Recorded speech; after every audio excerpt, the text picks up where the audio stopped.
Stage పైన ఉన్న నా టీమ్ మెంబర్స్ రాజేష్ గారు, అమర్దీప్ గారు, అందరూ కలిసి మాయా సినిమా చేసిన వాళ్ళందరికీ, ఇక్కడ మన ఇన్విటేషన్కి మీరు విలువ ఇచ్చి వచ్చిన మీడియా మిత్రులందరికీ, ఫ్యాన్స్, వెల్ విషర్స్, అడ్మైయర్స్ అందరికీ నమస్కారం. Very good evening to you all. నాకు ఎక్కడి నుంచి స్టార్ట్ చేయాలో అర్థం కావట్లేదు, ఎందుకంటే మీరు చెప్తుంటే కూడా నాకు ఇంకా అది డైజెస్ట్ ప్రాసెస్ అవ్వట్లేదు. How I got here. ఇప్పుడు రాజేష్ గారు కూడా కొన్ని మెమరీస్ చెప్పేటప్పుడు అవి ఎప్పుడు జరిగాయి, ఎన్ని రోజులు అయ్యాయి, నేను ఇండస్ట్రీకి వచ్చి ఎన్ని రోజులు అయ్యాయి. సో అది ఒక ట్రాన్స్ అనమాట. I still can't believe that we're standing here. Poster పైన నా ఫేస్ ఉంది, ఇలా చెప్తున్నారు, నేను జర్నీ నాది ఉంది, సినిమా, ఇవన్నీ నాకు ప్రాసెస్ అవ్వట్లేదండి. Because I think we're busy living our life. మన లైఫ్ని మనం బ్రతుకుతూనే ఉంటాము.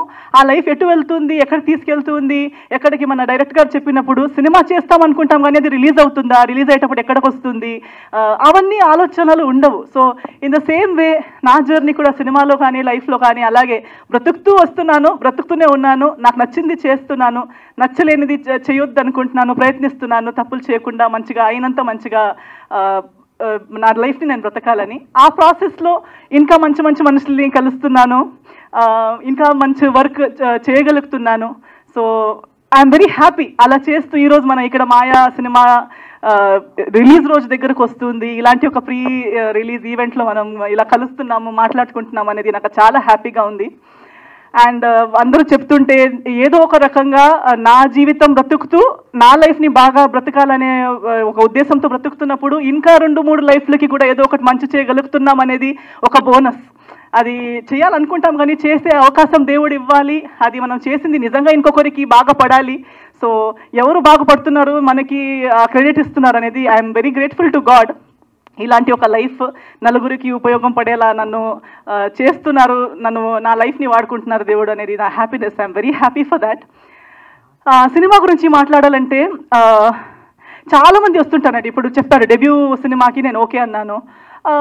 డెబ్యూ అనగానే రిస్క్ ఎక్కువ, లేదా ఎస్టాబ్లిష్డ్ అనగానే రిస్క్ తక్కువ అని నేను నమ్మను. అండ్ చిన్న సినిమా అనేది ఉండదు, చిన్న థాట్ ఉంటుంది. Thought is small. చిన్న పెద్ద ఇస్ ఓన్లీ బడ్జెట్ చిన్నదై ఉండొచ్చు, బడ్జెట్ పెద్దదై ఉండొచ్చు, డబ్బులు వేసే అమౌంట్ పెద్దది చిన్నది ఉండొచ్చు, కానీ సినిమా చిన్నది, సినిమా పెద్దది అనేది నేను నమ్మను. మనుషులు కూడా చిన్నరు, మనుషులు పెద్దవాళ్ళని కూడా నేను నమ్మను. It's always the thinking. మన థాట్ పెద్దదై ఉంటే ఇది పెద్దది, లేదా నేను చిన్న మనిషిని, ఇదంతా చిన్న, ఒక చిన్న వరల్డ్ చిన్నదంటే చిన్నది. So I think it all depends on the thought, and I always support the thought. Thought పెద్దదై ఉండాలి. ఆ థాట్ని బట్టి, దేవుడి ఆశీర్వాదాన్ని బట్టి, మీ అందరి సపోర్ట్ని బట్టి ఏది ఎంత పెద్దదైనా అవ్వచ్చు, ఎంత పెద్దది అనుకున్నది ఎంత చిన్నగైనా అవ్వచ్చు. సో ఎవరైనా వచ్చి సినిమా అని చెప్పేటప్పుడు టీం వాళ్ళే వచ్చి ఫస్ట్ సెంటెన్స్ మనది ఒక చిన్న సినిమా అనగానే నా మూడ్ ఆఫ్ అయిపోతుంది. అంటే మీరే మీ ఓన్ సినిమాని మీరు చిన్నది అనుకుంటే ఇంకా మిగతా వాళ్ళు ఎలా దాన్ని పెద్దగా అనుకుంటారు? మన టెనెంట్ డైరెక్టర్ గారు కూడా అదే అన్నారు ఏదో చెప్పేటప్పుడు. నేను అన్న లేదండి, మంది చిన్న సినిమాలు నేను చెయ్యనండి. నేను చిన్న సినిమా అనే టీమే మంది చిన్న సినిమా అంటే ఆ సినిమా నేను చెయ్యను. మనకి అట్లీస్ట్ మనకి మన సినిమా పెద్దది అనిపించాలి. We should do a big film. Budget made be a small. So that is always my belief. I don't count richness or worth based on money and net worth. డబ్బుల పైన నేను దేని value పెద్దగా పట్టించుకోను. So అలా ఉన్నప్పుడు రమేష్ గురించి నాకు నచ్చిందే his confidence. Ramesh and the entire team, even Rajesh గారికి ఎక్కడి నుంచి వచ్చింది అనుకుంటే, ఇప్పుడు నాన్నగారు మాట్లాడుతుంటే నాకు అనిపించింది ఓకే అక్కడి నుంచి సీడ్ అనమాట. To think big. నేను ఒక సినిమాకి కథ రాస్తాను, నేను ఒక సినిమా తీస్తాను, నాకు ఇది తెలీదు, నేను వాళ్ళతో పని చేయలేదు, నేను అసిస్టెంట్గా చేయలేదు, ఎక్స్పీరియన్స్ లేదు, అవన్నీ పక్కన పెట్టి లేదు నేను చేయగలుగుతానని ఆలోచించి నా వరకు వచ్చి స్టోరీ చెప్పారు చూడండి. That is what I liked first. The confidence that he called, he came, కలిసి నాకు నీట్గా స్టోరీ చెప్పగలిగారు. I liked it. Then when I asked him, మీరు ఎలా తీయాలనుకుంటున్నారు, ఏం చేయాలనుకుంటున్నారు అంటే తనకి తన పిక్చర్ వాజ్ క్లియర్. నేను ఇలా తీయాలనుకుంటున్నాను, నాకు చాలా నచ్చింది, కాన్ఫిడెన్స్ వచ్చింది that okay this team will be able, చెప్పింది చేసే కెపాసిటీ ఉన్న టీమ్ ఇది అనే ఫీలింగ్ నాకు వచ్చింది. ఎందుకంటే చాలా మందితో మాట్లాడుతూ ఉంటాము, అది ఒక జడ్జ్మెంట్ వచ్చేస్తుంది. So as we went on, నాకు నెక్స్ట్ తన స్టోరీ చెప్తూ ఫైనల్గా లేదు ఈ సినిమా నేను చేసేస్తాను ఏదేమైనా పర్లేదని ఒప్పుకున్న రీజన్ ఏంటంటే దీని వెనక ఉన్న ఒక thought and sentiment.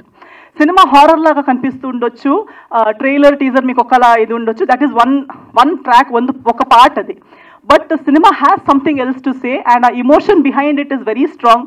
Driving force చాలా బాగుంది, చాలా స్ట్రాంగ్గా ఉంది. సో అది విని నేను చాలా ఇంప్రెస్ అయిపోయాను. నేను అనుకున్నాను నాకు మేబీ నేను చేస్తున్న ఎన్నో సినిమాల్లో ఇది ఒక్క సినిమా అయి ఉండొచ్చు, మంచిదైనా చెడు అయినా ఏదైనా, for me it is one of my films. But for this team this is their first film. This if I don't, నేను దీనికి ట్రస్ట్ చేయకుండా ఎవరు ట్రస్ట్ చేస్తారు? ఎవరో ఒకరు ఆ రిస్క్ తీసుకోవాలి. సో నేను ఆ రిస్క్ తీసుకుంటే నేను పోగొట్టుకునేది పెద్దగా ఏముండదు. బట్ ఇఫ్ ఐఎమ్, నేను చెప్పినట్టు నా లైఫ్లో నేను ఇంకొకరికి ఏదో ఒక చిన్నగా ఇవ్వగలిగితే, నేను నా ఇన్ని రోజులు ఇస్తే ఇంతమందికి వాళ్ళ కథ చెప్పే ఒక అవకాశం వస్తే వై నాట్ అనే ఒక ఇంకో థాట్తో I got into this project and today I'm very glad. ఈ రోజు నేను చూసేటప్పుడు మన టీం మొత్తాన్ని చూసేటప్పుడు ఇట్స్ లైక్ ఒక కొత్త ఫ్యామిలీ బిల్డ్ చేసినట్టు ఫీల్ అవుతుంది. మందే ఒక టీమ్, మంచిదైనా చెడు అయినా సక్సెస్ అయినా ఫెయిలర్ అయినా we're here for each other because we chose each other even before we knew the future. మనకి సక్సెసే అని తెలిసి కలిసింది కాదు, మనం ఏది ఏమైనా పర్లేదు ఒక మంచి సినిమా చేద్దామని కలిసిన ఉద్దేశం అది. కాబట్టి I definitely know that we will always remain a team even after the release. So that is one great achievement we have already made, that we have each other. And success ఒకటి దేవుడి చేతిలో ఉంటుంది, ఒకటి మా audience చేతిలో ఉంటుంది. So already మీరు మన ఇన్విటేషన్కి ఇంత విలువ ఇచ్చి ఇక్కడ దాకా వచ్చారు, ఇంత కవరేజ్ ఇస్తున్నారు, సపోర్ట్ చేస్తున్నారు. నాకు ఒక పెద్ద portion of my credit goes to definitely media people. Media వాళ్ళు, ప్రేక్షకులు, మీరు ఇచ్చిన ప్రేమ, అభిమానం, బ్లెస్సింగ్స్తోనే ఇక్కడ దాకా వచ్చాను. సో ఖచ్చితంగా మీ పైన నాకు నమ్మకం, దేవుడి తర్వాత నెక్స్ట్ నమ్మకం ఆడియన్స్ మీదనే నాకు. సో డెఫినెట్లీ మీరు వస్తారు, అట్లీస్ట్ వచ్చి చూడండి.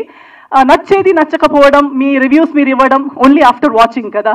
So please do come, give it. నేను చెప్పినట్టు నేను సినిమా ఒప్పుకున్నప్పుడు నేను ఆలోచించింది మీరు ఒకసారి ఆలోచించండి. మీకు ఒక రోజు ఒక్క సినిమా, ఎన్నో సినిమాలు చూసిన దాంట్లో ఇదొక్క సినిమా మీరు చూస్తారు. కానీ మీరు ఈ సినిమా చూడడం వల్ల ఎంతో మందిది ఫస్ట్ సినిమా మీరు చూస్తున్నారు, ఎంతో మందిది ఫస్ట్ ప్రయత్నం మీరు చూస్తున్నారు. సో దానికి ఒక అవకాశం మీరందరూ ఇస్తారని నేను అనుకుంటున్నాను. So please give it a chance. ఇదే March 15కి రాబోతుంది మాయా. మీ దగ్గరలో ఉన్న థియేటర్స్కి రండి. మీ ఆశీర్వాదం, మీ ప్రేమ, మీ సపోర్ట్ మనకి చూపించండి అని మీ అందరితో కోరుకుంటున్నాను.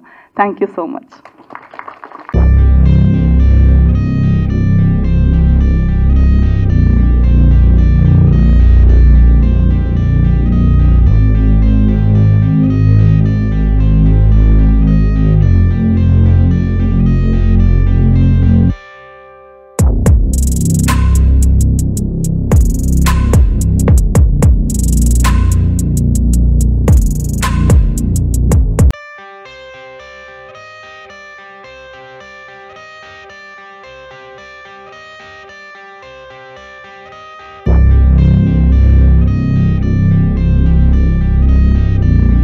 ఇప్పుడు ఆపరేషన్ లేకుండానే మోకాళ్లకు ప్లాస్మా ట్రీట్మెంట్. మీ ఆర్థోపెడిక్ సమస్యలన్నిటికీ రోబోటిక్ టెక్నాలజీ ద్వారా తక్కువ ఖర్చుతో శాశ్వత పరిష్కారం. Free consultation. ప్రతి ట్రీట్మెంట్ పై 20% డిస్కౌంట్. ఈ ఆఫర్ కొద్ది రోజులు మాత్రమే. త్వరపడండి. V9 hospitals 9281465842.